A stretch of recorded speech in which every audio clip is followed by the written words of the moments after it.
What's up, people? I don't really make videos these days, but finally, this long rumored possible debate actually happened. Even though I told myself it wasn't going to, Enoch would wiggle out of it or something. Matt really held his feet to the fire, and they both delivered the best Holocaust debate that I know of.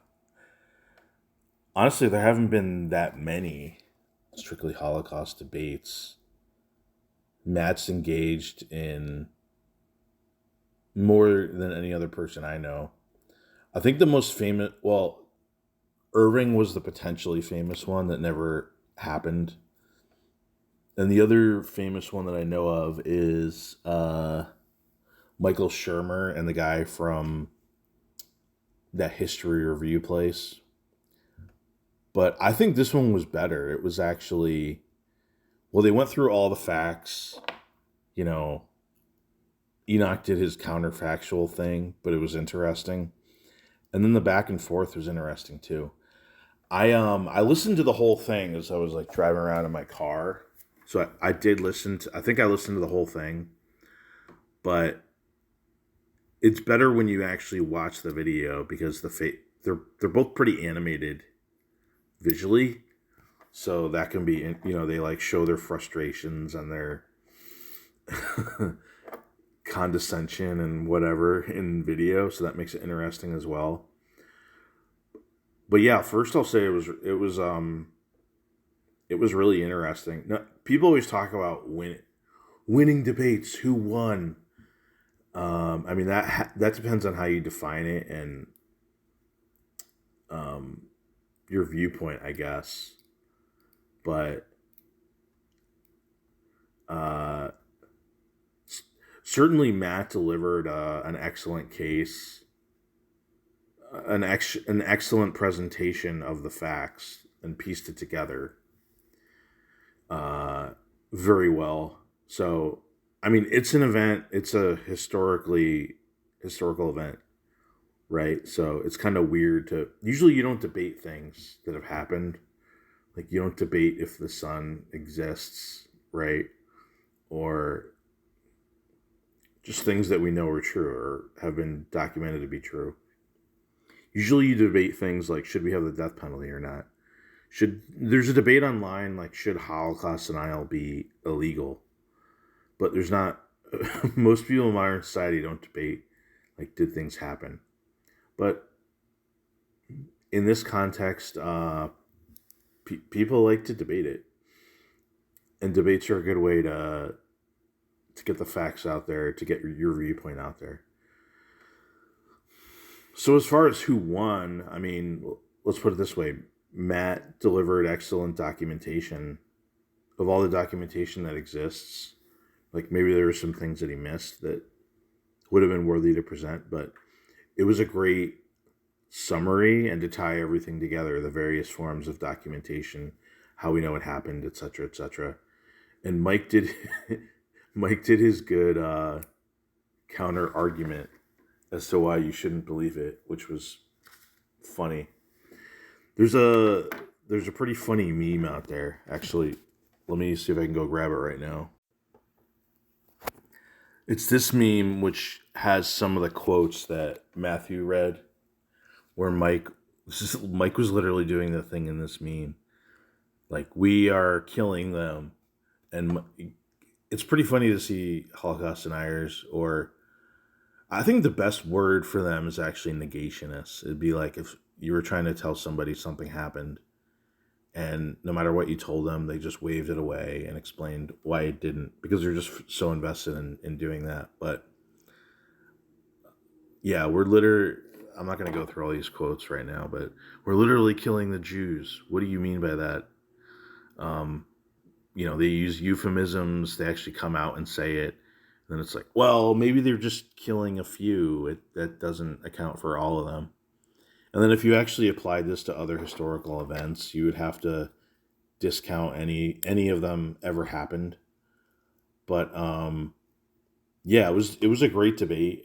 I give Matthew a lot of credit for making it happen. And I hate to compliment Mike Enoch, right? But like you need somebody to joust with, right? So it was good he showed up, and like, he is an animating character. When I first came across the scene, I actually I didn't realize what like a piece of shit he was. So he came across as kind of like I thought he was like this interesting countercultural, anti woke type of advocate. I didn't realize he was like a full on Nazi basically. Um, so yep, the back and forth is really good. Like even the pettiness between them, the because they've been going at it for what, a year and a half, 2 3 years. I don't even know of this bullshit where they're emailing each other and they're arguing about this debate and they're not going to do it, and then they are going to do it, and then they change the mode at the last minute. So people just ultimately don't trust Enoch to show up, because this is like the type of person he is, the consummate troll. You never know what if he's saying something and means it or if he's cynical. So, and I didn't even get to watch the video. It would have been even more entertaining. Just like the pettiness between them, some of the insults actually added to it, made it interesting, more entertaining. And it really didn't take away from the factual argumentation. Um, Enoch's approach was interesting, where he presented what an actual plot to exterminate or genocide an enemy. And he actually used the Allied bombing, which he said wasn't a whataboutism at its core. It was showing what an actual genocidal policy would look like. But in actuality, I think it was a whataboutism, because he's taking the Allied side and not even the Russian side, because that would seem like the more, it seemed like that would make sense, like the Russians were trying to exterminate the Germans or something like that. But he actually, it's a whataboutism because he's blaming us, right? Like us and the British especially had a genocidal policy against the Germans, as opposed to the Germans trying to genocide anybody. So I'm trying to think of other interesting points. Yeah, that was interesting, the way Enoch laid that out. And Enoch is a master at, misdirection and spin. So that's why I told Matthew, like, yeah, obviously he doesn't know the facts like you do, but like he could quote beat you with bullshit, right? Like this is what Trump and that movement does, right? Like you could sit there. He just had this interview with Brett Baer, which I didn't watch the whole thing. I only seen like snippets, but you could present the facts to Trump till you're blue in the face, and he'll wave it all away and deny it, and come back with something like, "Oh, well, that investigation wasn't. They didn't investigate the right things, right? Like those investigators are liars." It'd be the all dishonest movements use similar tactics that the negationists use. So I would say, yeah, Matthew won the debate. He did a great job. But if you're a negationist, you're going to cling to the things Mike said to say that he won, because you can always ignore any evidence for anything and claim it's not enough to prove that it actually happened. Maybe you could do that in the Rwandan genocide. Be like, well, you can't produce all the bodies. And where did the Rwandans go? Well, they could have just picked up and walked to South Africa. You can't prove it didn't happen, right? For any event. In court, we have a burden of proof.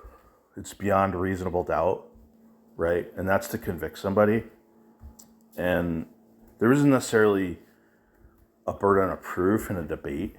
I think the burden of proof would be reasonability, because what's more reasonable? Well, obviously what Matthew's presenting is more reasonable, as opposed to well, it might not have happened and this could have happened, but I don't have any evidence to prove that.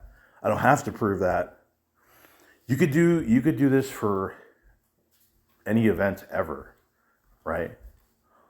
Like the Armenian genocide didn't happen. They could have, look, they were wandering around. How do we know they didn't all walk to Armenia and they're there to this day? Like there's Armenians there, right? You can't prove that didn't happen. It's essentially the argument, which is ridiculous. And then claim that the Armenians were really trying to genocide the Turks, or like the British were really trying to genocide the Turks.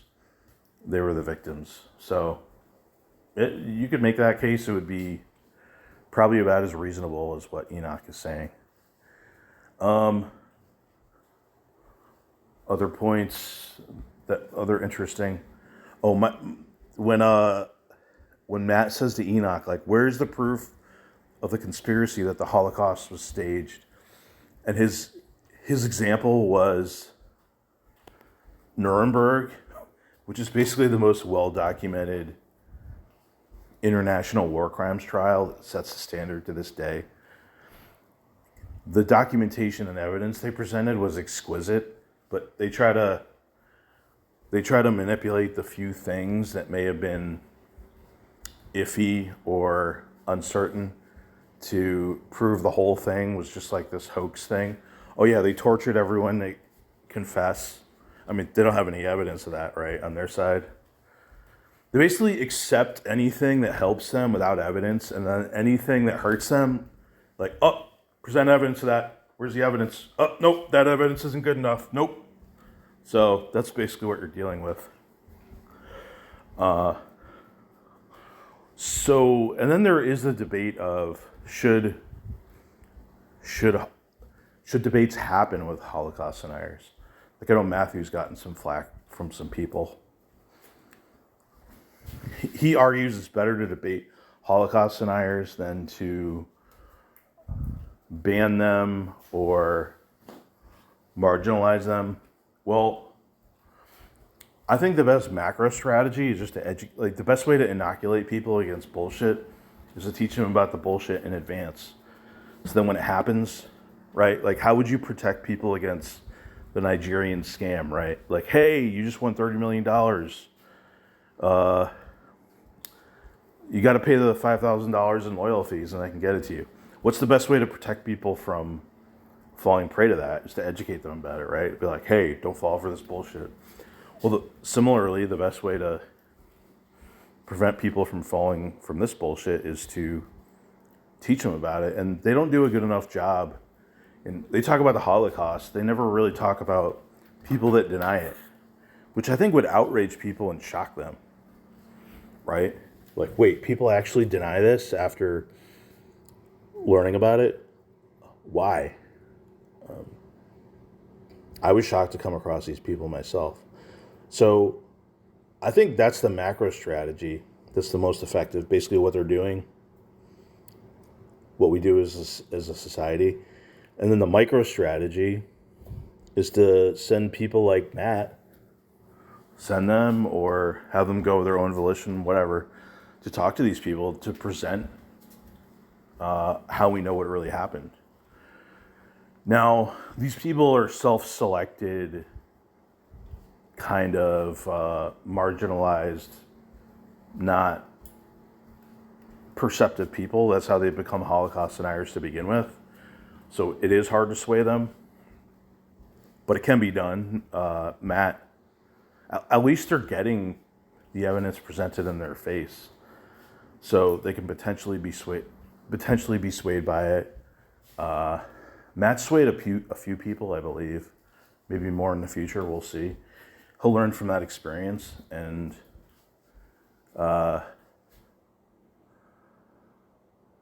yeah, I mean that goes in tandem with even if they're not allowed on certain platforms, you can still go to where they are and debate them. Like they actually like this interaction. Like these Holocaust deniers, or these Wignats, they're super trolls and they talk shit. Like, Matthew, you lost. You're just a perpetual loser. I think they like the interaction. They like when someone actually comes and talks to them, gives them a little bit of publicity. They're just trolls, so they're always gonna make fun of you and make jokes at your expense. That's just the way these people are. I did a JQ debate, which I'm better geared for than a Holocaust debate, and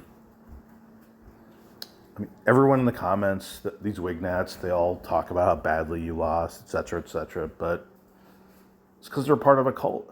It's like if Trump had a debate about election fraud and you hit him with all the facts that show it's bullshit, all the MAGA people would be in the comments saying like, "Oh, Trump owned your ass. Like our movement is unstoppable, blah, blah, blah." So it's just the way it is. You just got to educate the general public about who these people are, about how toxic they are, about toxic beliefs in general. And that's the best approach. At the micro level, you can do what Matt has done. Anyway, I don't know. Those are just my random ranting thoughts. So good job, Matt. Good job kicking Enoch's ass. And everyone have a good day.